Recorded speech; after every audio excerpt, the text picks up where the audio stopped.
Hi, I'm here from Aunt M's Quilts and M's Scrap Bag, and today I'm going to show you how to make this cute garden flag. Just takes a 12-inch block. I used the butterfly from my fairy garden quilt. If you would like to get access to these kind of blocks, check out my sampler quilts. They're all 12 and 6 inch and they will fit in these quick win projects that I share here. Or join me in my free scrap quilting class. I'll put a link to both of those in the description below, and I'll give you more ways that you can bust your scraps in fun and creative ways and get more blocks to play with.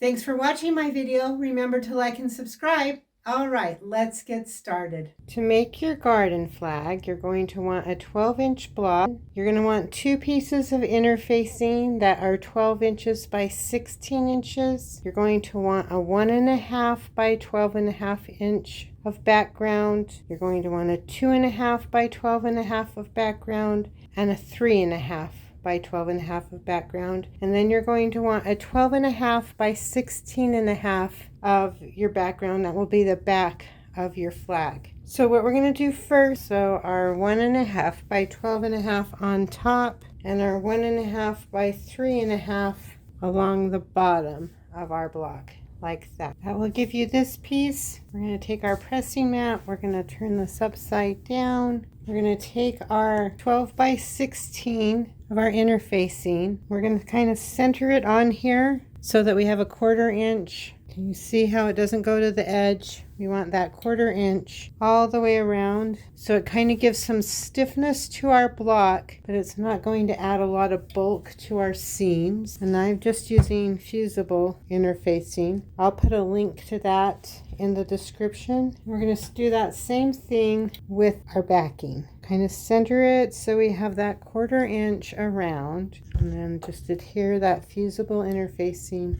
While we have our iron out, we're going to take our 2.5 inch strip. We're going to fold in a 1/4 inch here. I'm going to take it to my sewing machine and I'm going to stitch these in place. That just gives me a finished edge here. Once I get those edges finished, I'm just going to fold it so the wrong sides are together, and I'm going to press this. Next, we're going to layer our garden flag. So I'm going to put right side up my backing. I'm going to do this piece here. So this is the top. I'm going to line it up here, kind of center it. If you want it to be perfectly centered, just find the center of both. And then we're just going to pin that in place. And we're going to take our garden flag. This is the top up here. Line that up. We're going to pin it all the way around. You can take out this pin that you did and just make sure you put it right back in the same place on both sides here. Then we're going to start down here. I'm going to leave me a 3 or 4 inch gap in between. I'm going to start sewing here. I'm going to go up, I'm going to go all the way around and leave that gap so I have this place where I can turn it inside out opening. And we're just going to turn it right side out.